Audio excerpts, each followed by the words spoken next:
Praise the Lord a trillion times. We serve the God of Abraham, Isaac, and Jacob, and the Son of God, Jesus Christ, our Savior and Lord.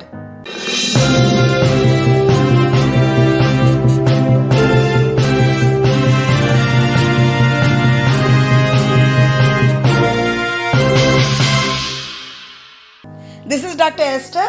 There are 8 specific prophecies predicting elements of Jesus' birth.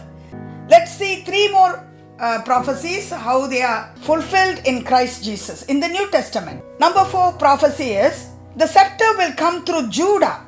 We saw in the previous session how the Lord Jesus came in the lineage of Abraham, Isaac, and Jacob, how the prophecies God had given to Abraham, Isaac, and Jacob completely fulfilled in Jesus Christ. Hallelujah, our Redeemer.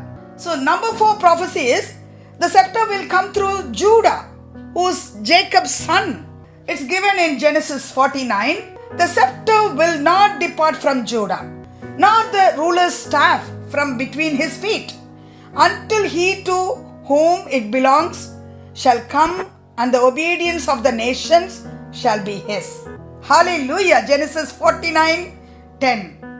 So God Almighty spoke to Judah, who's Jacob's son, the scepter of a king will not depart from Judah, nor the ruler's staff, ruler Jesus Christ's staff, the King of Kings' staff from between his feet. So the Lord was prophesying to Judah that the Lord Jesus Christ will come through his lineage.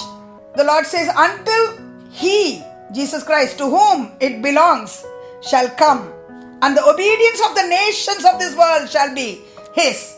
The obedience of the nations of the world shall be Jesus Christ. What a beautiful prophecy God has given to Judah in Genesis 49:10. So beautiful, awesome God, and the Lord fulfilled it in the New Testament. But the Lord says the obedience of the nation shall be Christ Jesus'. Do we obey the Lord as his children? We did not choose him. He chose us as his dear children in his grace and mercy, and redeemed us from everlasting damnation, hell fire itself, and giving us a place freely in heaven for eternity. But the Lord says, if you love me, obey my commandments. And in the Great Commission of Christ, the Lord says, go into all the world, make disciples, not believers, disciples of all nations, baptize them in the Father, Son, and Holy Spirit, and teach them to obey all that I've commanded you. When we do that, when every church, pastor, evangelist, servant of God do it across the globe, churches will be revived, and the revival, true revival, will break forth in the hearts of people. Hallelujah. That is the promise of the Lord given to me. So here in Genesis 49:10, the Lord says to Judah, the obedience of the nation shall be the Lord Jesus Christ. So first of all, we need to obey the Lord. We, the body of Christ, we need to obey the Lord and inherit all his blessings and abundant life he has ordained for us. So how this prophecy was fulfilled, let's see in Luke 3:33. Judah is part of Jesus' genealogy. The son of Aminadab, the son of Ram, the son of Hezron, the son of Perez, the son of Judah. So beautiful. Judah gave birth to Perez, Perez to Hezron, and the lineage goes on till Jesus Christ was born on this earth to save the humanity from their sins. Hallelujah. 5th prophecy, let's see. Now, David's offspring will have an eternal kingdom. The prophecy is given to David in Samuel 7th chapter, verses 12 to 13.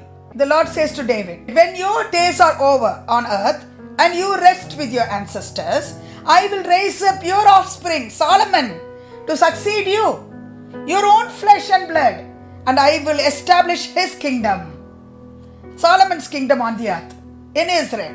He is the one who will build a house of God for my name, and I will establish the throne of his kingdom forever. Forever. How can Solomon's throne of his kingdom be established forever. But the Lord said to David and prophesied to David, I will establish the throne of Solomon's kingdom forever and ever through Jesus Christ. Hallelujah! This prophecy's fulfillment is written in Matthew chapter 1, 1 to 6. This is the genealogy of Jesus, the Messiah, the son of David, the son of Abraham, and so on. Jesse, the father of King David, and David was the father of Solomon, whose mother had been Uriah's wife. That means the Lord completely forgave David's sin of marrying Bathsheba, who was once Uriah's wife. The Lord allowed him to pay the consequences, 8 different consequences.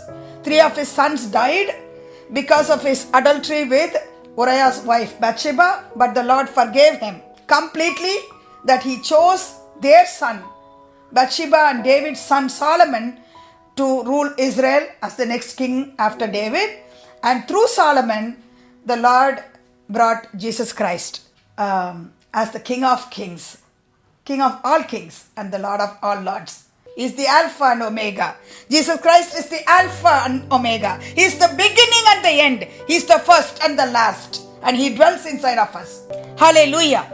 Rabuni Kabashantrailaba Nandri Lord. Thanks a trillion for bringing your word alive to us, O Father. How you are the only one who can give prophecies 5,000, 6,000 years ago, Master. In the book of Genesis. And 2,000 years ago, Lord, you fulfilled every one of them in the life of Jesus Christ. How his birth has been supernatural, oh Father. Thanks a trillion for living inside of us, Master. Thanks a trillion in Jesus' mighty and glorious name. Use us for your glory. Amen and amen.